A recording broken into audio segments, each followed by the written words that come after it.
Hello guys! అందరికీ happy mother's day. So, ఈరోజు mothers day సందర్భంగా మా మమ్మీ కోసం ఒక చీర తీసుకున్నాను. She will be very happy. నేనింకా చూపించలేదు. ఆహ్, కలాదార్ నుంచి ఒక గిఫ్ట్ హ్యాంపర్ తెచ్చాననమాట. ఇప్పుడు మా మమ్మీని పిలిచి ఆమెకిస్తాననమాట. మా ఒకసారి ఇట్రా. హ్యాపీ మదర్స్ డే మా. ఈ గిఫ్ట్ నీకోసం. థాంక్స్ అమ్మ. ఏం తెచ్చావు? గెస్ చెయ్ ఏం తెచ్చానని. ఓపెన్ చేసేనా? చెప్పు. ఏం తెచ్చినావు సోను? చీర తెచ్చినావు సోను?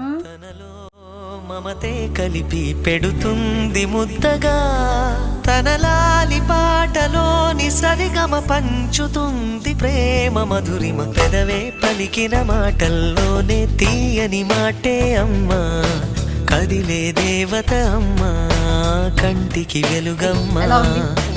పెదవే పలికిన మాటల్లోనే తీయని మాటే అమ్మా, కదిలే